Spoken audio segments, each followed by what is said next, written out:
Behind the quiet walls of St. Felicity's Church stood not just a house of worship, but a facade that concealed a dark, decades-old secret.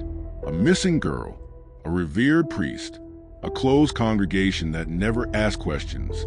What happens when the most sacred place in a community becomes the most sinister?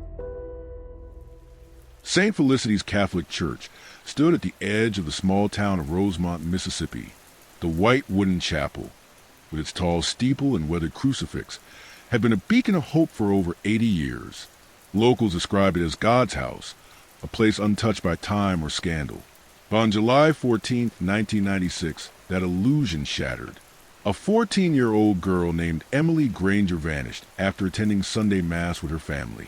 She had just received her first communion a week prior and was seen last walking toward the back garden behind the church, where children often picked flowers or lit candles at the statue of St. Mary.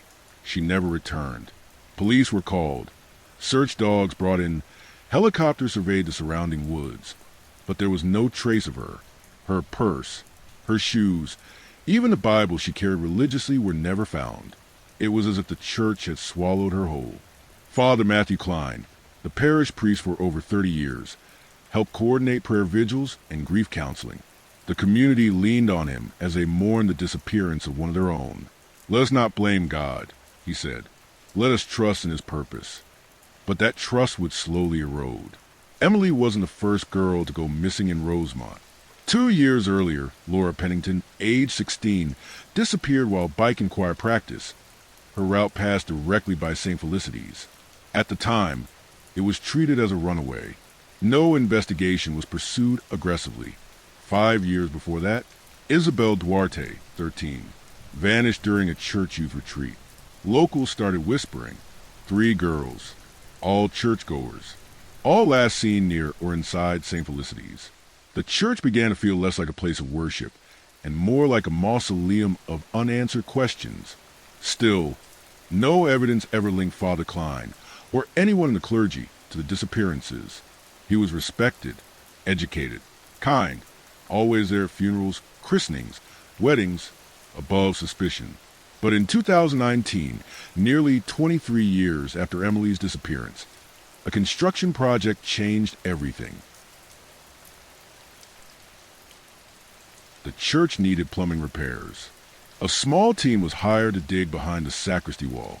Beneath a layer of crumbling stone and outdated pipes, a contractor hit something unexpected. A sealed wooden box, almost like a trunk. Inside were bones. Human bones.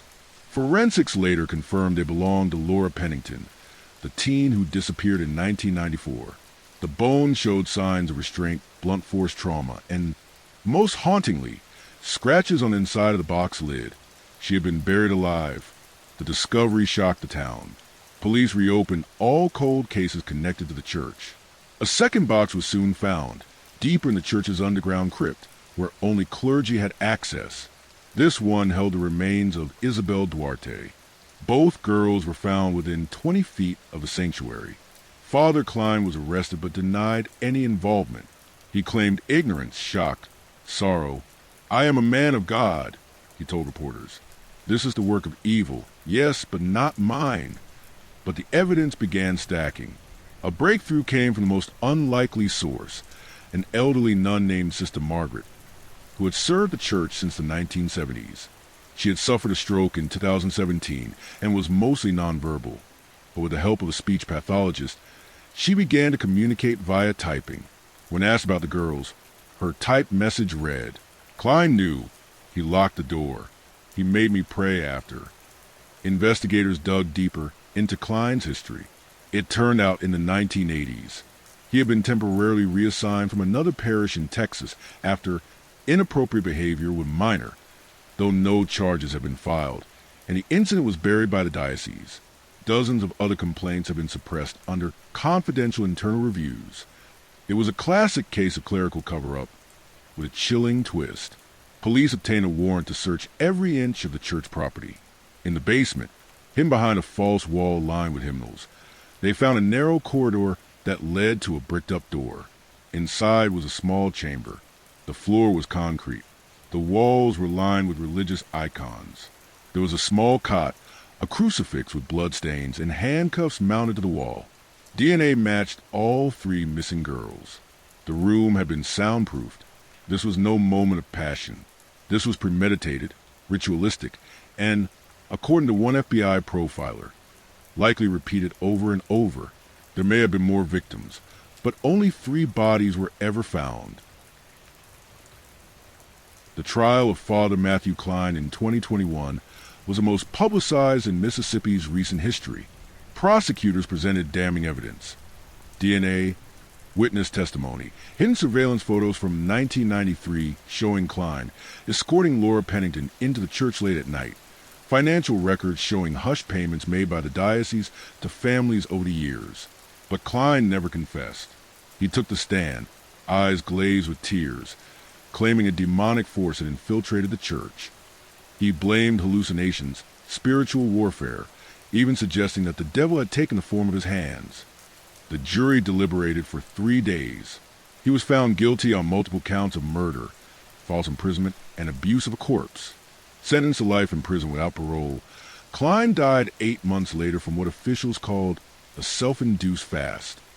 His final note, found on a Bible in his cell, read, "Forgive me, Father, for I have sinned beyond redemption." Today, St. Felicity's remains closed. Its wooden cross lies cracked in the weeds. The town petitioned to demolish the building, but no company has been willing to take the job. Some say it's cursed. Others claim they still hear singing inside at night, young voices, echoing faintly through the rafters. Emily Granger's body was never found. Her mother still places flowers by the statue of St. Mary every year, whispering prayers into the wind. Justice came too late, and for some, not at all. What lies behind the church is more than bones. It's the silence of a community that trusted too much, questioned too little, and learned too late that sometimes the devil hides in plain sight.